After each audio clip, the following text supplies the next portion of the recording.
Hey guys, we are live. What is going on out there this Sunday morning? Brent Abel here, webtennis.com, with another episode of 7 Around 7. Hope you're having a great start to your Sunday morning. Obviously, some tennis on tap today, uh, whatever that might be, singles or doubles.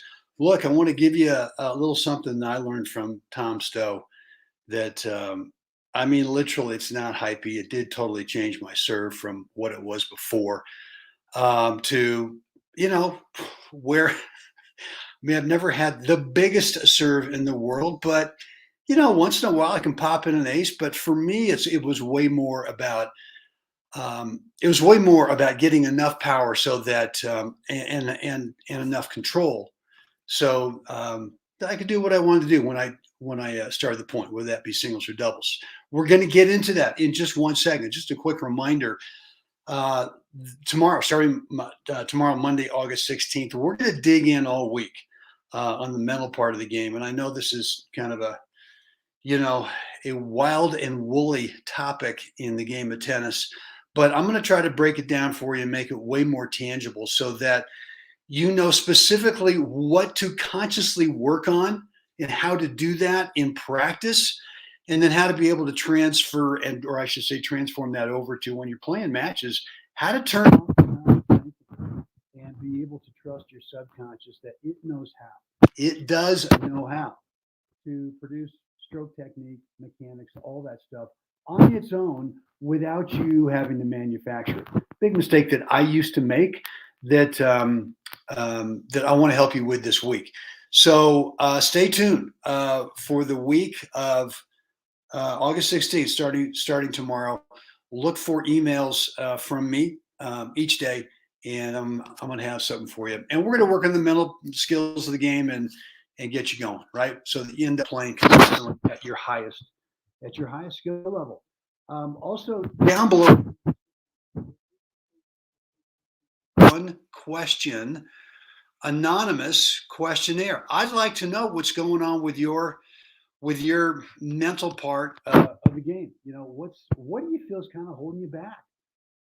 Could be nerves, could be, I don't know, could be the thing about not being able to close out sets or matches when you get up a break, or maybe whatever it is.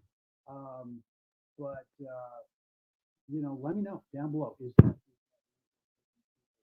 one question? All right, guys. So let's talk about what Mr. Stowe helped me with. And when I first went to see him, and let me go ahead and get this video cranked up here. Let's see if we can do this. So when I first went to see him, I had, and I'm gonna just do this in slow motion one time and then come back and kind of show you. I can't show you what I used to do because this is post Mr. Stowe.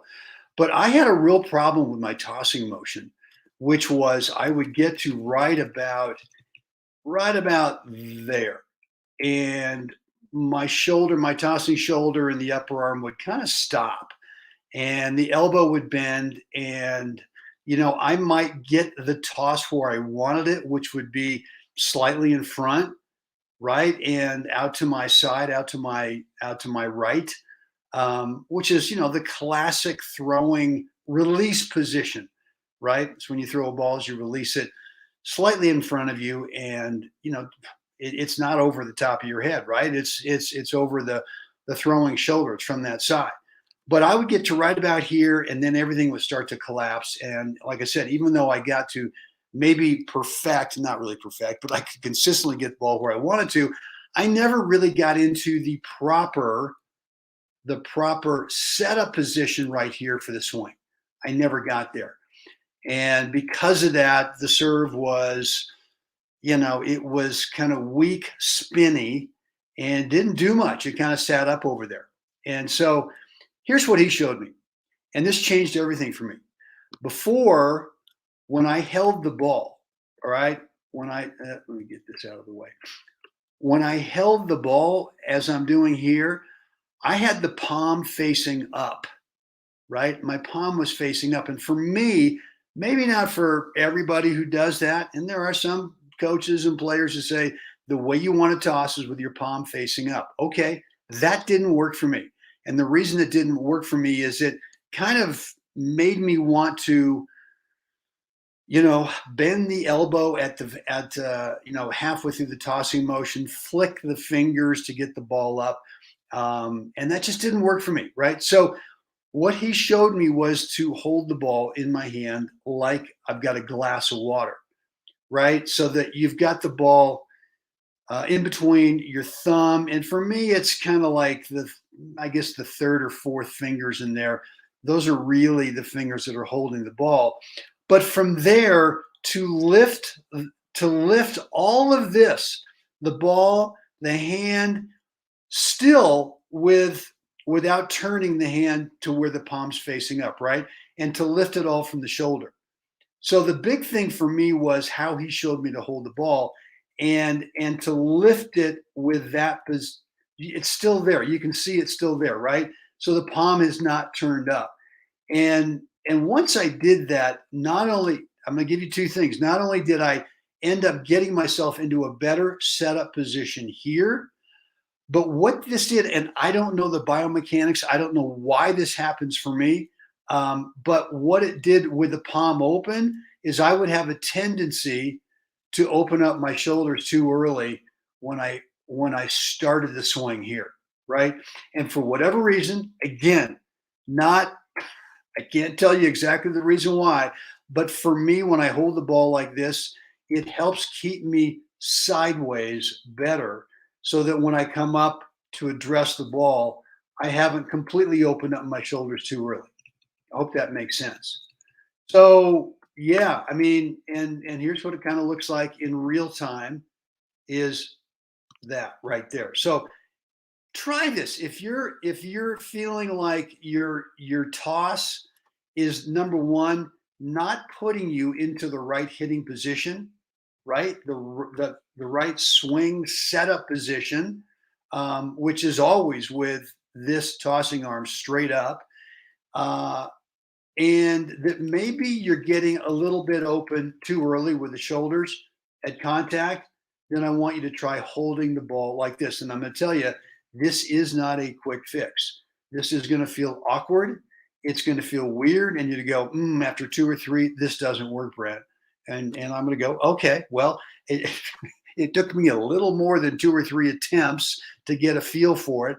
For me, it was because I had Mr. Stow there on, as looking at me for 3 hours. I had him every Wednesday morning with three other guys, and we would work in the serve a lot. But he would stand there and just do it again, do it again. And eventually there were so many do it agains that this tossing motion, holding the ball as if I've got a glass of water and I'm just going to lift it up with my shoulder, not with my hand, not with bending the elbow, with the shoulder to get it up, that just eventually worked out better for me. So there you have it. And again, here's a quick reminder about next uh where are we here? There we go. Next week or this coming week, starting tomorrow. We're going to work on, and I'm going to share some stories, about myself going from a little mental midget of just being just the biggest little bratty punk out there, to realizing at some point that if I don't really figure out and get control of the mental part of competing, then I'm never going to do what I want to do. I'm always going to hold myself back. And a lot of that was maybe what's happening with you right now, right? Is that you get nervous, you get tight, you get close to the end of the set or you get close to the end of the match, and then all of a sudden the thinking goes into a different mode, and you're just hoping, God dang it, I just hope this guy will give me the rest of the match because I don't think I know how to mentally close this thing out, or I don't know how to think during a close match. And so I want to help you. And I think the big thing is, God dang it, how come I play well in practice and then I go to the match and I just completely fall apart. Why is that? And it's just a simple way of thinking that you're not controlling. You're just not controlling. And it took me, I'll be the first one to admit, took me a long time to figure this stuff out. I'm glad that I spent some time studying it, and I'm glad that I wasn't, you know, I don't know what the word is, but I asked a lot of questions. I asked the top guys, and even the top gals. I said, how do you think? What happens here? What do you do this?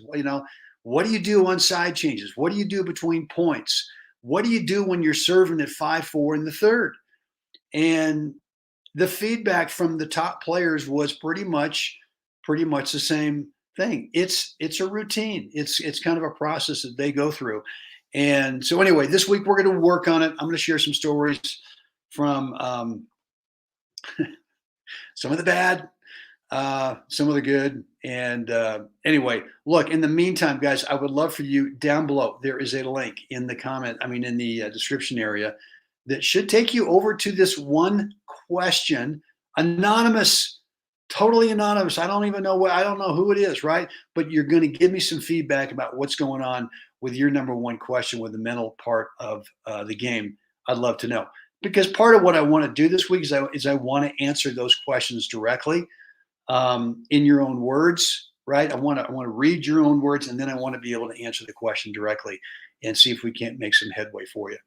So there it is, guys. Any other questions? Couple ways down below in the comments area, or you can shoot me an email, brent@webtennis.com.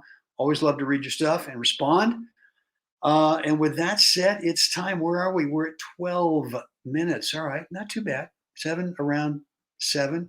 I am traveling to California this week. Wednesday, I'm going to go to the desert, spend a week there, just to hang out for a week. Maya and I typically go to the desert once during the summer, just to check on the pad to make sure that everything's copacetic down there within the house.